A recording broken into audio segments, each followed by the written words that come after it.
here by a series of carefully thought out policies. One of our policies was first an amendment to our criminal justice system law that made it mandatory for any man who put a woman in the family will to provide support for her. The government behind us. One of the other things we did was that postpartum deficiency, which up till recently was not available to women in Nigeria as a defense to criminal action taken during that period when they are suffering, is now available under Lagos State law as a defense to criminal liability. Across the world before, people used to just condemn them and sentence them. Until one great jury several years ago said, this is not a criminal, this is a woman who needs help. And instead of committing her to jail, I will commit her to mental assistance and medical help. We have adopted that practice as part of our laws in Lagos. Now, one of the other things that we've done was to build a transit home. We know that sometimes, perhaps oftentimes, one of the fallouts of domestic violence, sexual abuse, is that women get thrown out of their homes with their children. We built the first and perhaps still the only transit home in this country in Alimosho, where those women go. Last week I announced that every police station in this state will have a much more modern crime data room where photographs of suspects will be taken, their height, their measurement, their weight, and all of those.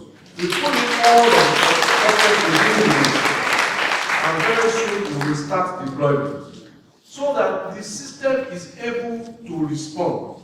Because it is also no use to say we signed an executive order today and reforms are not available. So these are some of the things that we have done in order to put ourselves in a position to now invite you to join us to take ownership of this. Vulnerability can come also. On one hand, we are advocating that okay, breastfeeding is very good. We must do exclusive breastfeeding. Yet we speak tongue in cheek and expect women to be back at work 3 months after, at the time when their children are most vulnerable. That is why we decided here that whatever it was going to cost us, women who work in the public service here will have 6 months to live.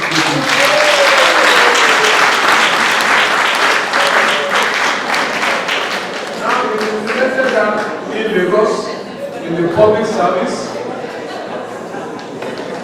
And you see, because that is the window, the biggest window, if you like, of vulnerability of children. So as we go forward, it will be a world in which you will simply see that sex offenders and child abusers will simply disappear. They are going to disappear by our collective action. The Office of the Attorney General has done a lot of work in collaboration with other agencies. They've identified areas by research, very detailed and painstaking research, local governments where we are seeing some prevalence. And those local governments he has mentioned are Alimosho, Oshofe, Agege, and Isolo. And indeed, in any other part of Lagos, I think it's important to use this opportunity to warn those people to change their ways, or that as a society and as a community, we are coming after them. So the role to play on the other side of society, the private sector side of society. What jobs do we ask women to do? Do we ask them to go and bring deposits that are impossible to acquire in order to keep their jobs? This is the time when women must rise up and say no to those kind of jobs. If they won't send men on those kind of desperate missions, then you must not go. So what value then does the high office that you have given the woman attract when she has to as it were, put her dignity on the line in order to keep that job. For me, there are serious issues, and the rights and the laws and all of these things that we have talked about will not mature in the fullest sense that we expect without the enforcement capacity. For me, this is the time when we must have the local, state, whatever policing you call it, under the control of the territory in which the offenses take place to deal with it. If the only reason we set up state police is to protect our women and children, I think it is a good reason.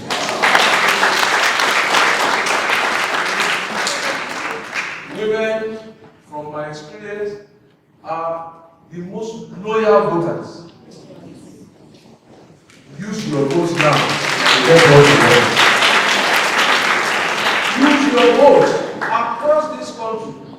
This is the time to extract the commitment from your parliamentarians that they will support a police formation that helps to protect your rights. Those must be part of the electoral issues. Every time we say there are no issues in the election, there are always issues. Do we bring them to the fore when they come to seek our votes? This is the time to bring them forward. And so we need to get more people to care. We have a crime data register, which the Attorney General has mentioned. Everybody who engages with the criminal justice system in Lagos is profiled, photograph taking, names taking, and we have close to 100,000 names on that register now. So this is why we keep telling you, register if you are a resident, because ultimately, the more people we have under the register, the more reliable is the data that you and I can extract from that register. You want to employ a driver, you want to employ somebody, you want to employ an MD, you want to employ a teacher, you want to employ a nanny. Once that person is registered, we can first tell you that this is that person's status. On our crime data, this person exists or does not exist. If that person exists, this is what that person existed for. Okay, it was just a driving ticket.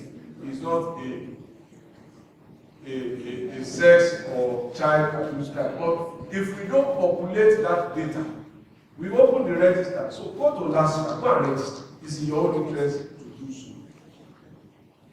It's like a telephone book. Once you log more names on it, you can call more people.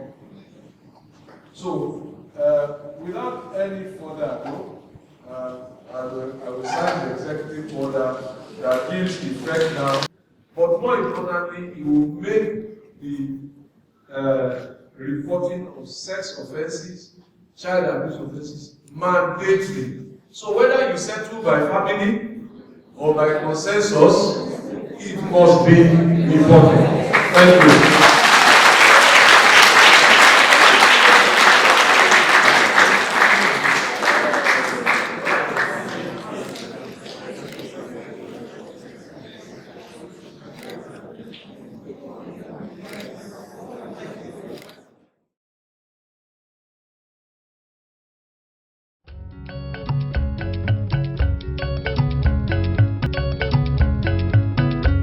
Fashola níwájú.